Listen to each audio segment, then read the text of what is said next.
Hello and welcome to another modelling video. This is Alan with another modelling video.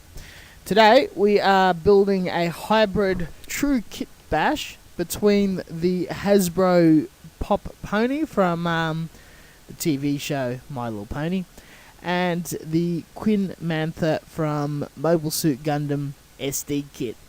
A part of the Gunpla Builders Australia group build, we had a challenge where a lot of us went to some sort of shop such as Target or Myer and bought these actual pony model kits, which are on proper runners and everything, and bash them together with a Gundam kit to make them completely relevant to our cause and group.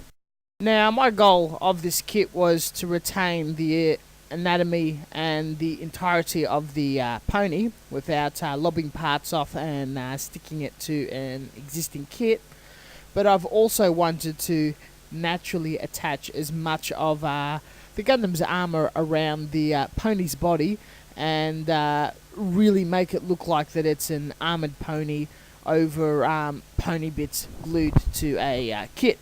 The Quin-Mantha kit is what you expect from any older 90s to 2000 SD kit. It's quite cool, depicting the subject from Double Zeta Gundam. Wish there was some sort of high grade or fully proportioned model kit of it out there.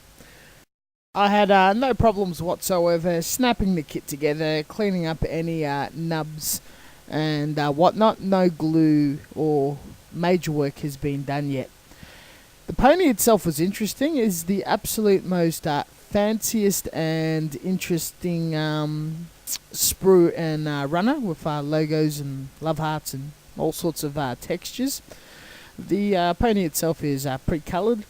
Eyes are already painted or deckled in, and it's a complete snap kit with stickers to post all over the place. Some of them come with a pen for decorating and colouring in, much like a Gundam kit. And you've got these plastic or vinyl hair bits that snap all over the place. So truly a model kit for the younger opposite sex, interestingly enough. Discarding the extra hair and wings and stickers and whatnot, I glued the two halves of the pony together and filled the seam line right around its body. Glue used was super glue, not being too familiar with the plastic, if it's styrene or not. Did not quite want to risk it. Sanded it back with no problems, and then proceeded to start test fitting and chopping up the Quin-Mantha to test fit and trial where pieces fit all over its body.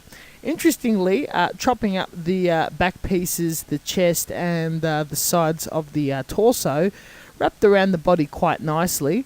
The head was not as forgiving, but with lots of Dremel work on the actual head and the helmet, it eventually fit in a high sitting position. Styrene plate made face guards, which led to an overall good fit.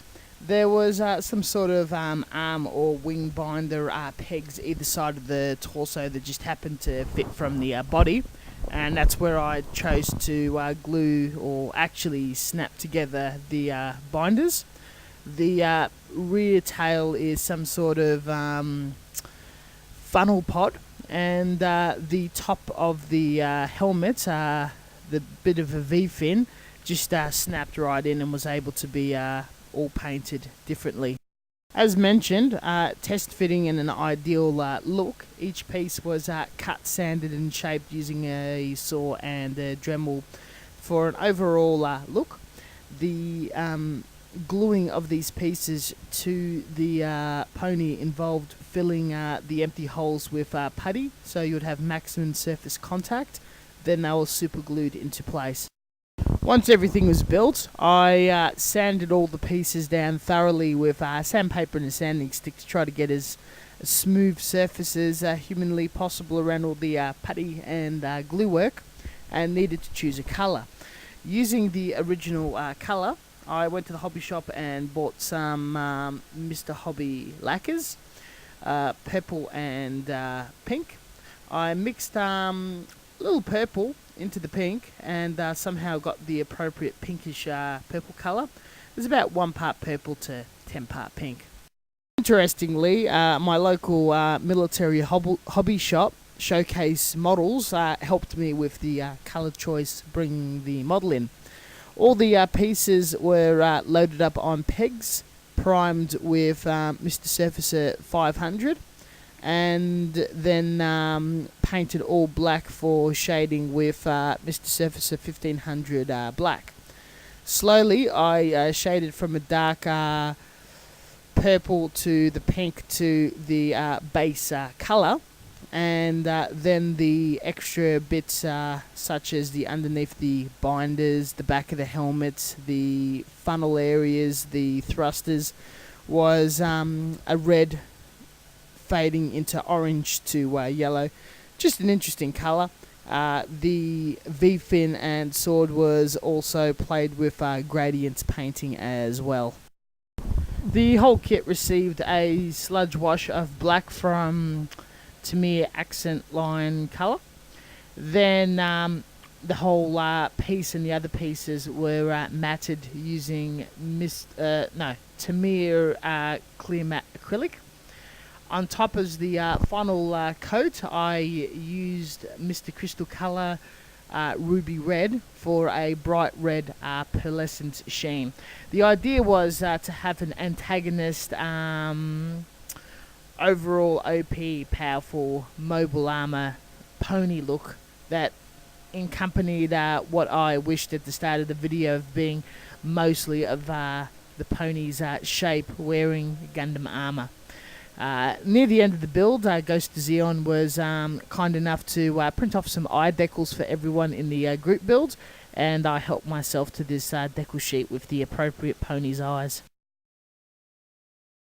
I'll be the absolute first to admit that I love a good novelty build, de-stress builds, anything that's just fun and where you're able to go wild without any expectations of building something to a high competition standard. You know, some of the Mecha Musume stuff I've done in the past with toys, and this is again the same theme of toy modification using modelling skills and creating something that's a bit funny, a bit artistic, just a bit abstract in the modelling world, and at the same time when it's going to be displayed at Expo and other events, that it's definitely going to stand out on its own merits.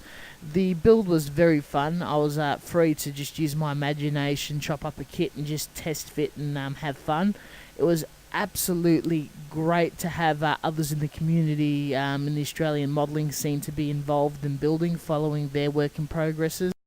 Watching people push themselves, their modelling abilities, and just scratch building, scrap building, using styrene, putty, anything they can get their hands off to make something to their imagination. If it's a bit twisted, a bit gothic, dark, whatever concepts they wanted to play with, I highly recommend going either on the Gunpla Builders Australia forum or website, Facebook page. You'll see everyone who was involved's entry, as well as work in progress pics. Really worthwhile adventure in just how far everyone pushed themselves. It was a lot of fun. I think it was quite a rewarding experience, and a lot of people that were skeptical in the childishness of this exercise actually saw the interesting output that people put behind, including those who weren't behind it but did it anyway. Also recommend these sort of projects to be very good in growth of a modeler, in their creativity and ability to kit bash, scratch build, and just work a kit. Kit bashing is not an easy process. It is something that's very personal of how you attack a certain kit and combine it with another subject, or kit for a unique subject, or something that already exists, which yet again is harder. Anybody who wants to try this, go ahead. I think it's going to be quite welcomed in the community wherever you post it. And overall, just had a lot of fun. So did everybody else involved, and I'm generally pleased, even though it's slightly rushed, with my finished result. Thank you very much for watching, and as always, until next time, stay tuned for further projects, work in progresses, finished models, reviews, and tutorials. My Facebook page is very active at the moment with very current, up-to-date projects, as well as other things that's happening in my modelling world and local community. So check that out, and catch you guys next time. Don't forget to drop a line if you feel like it.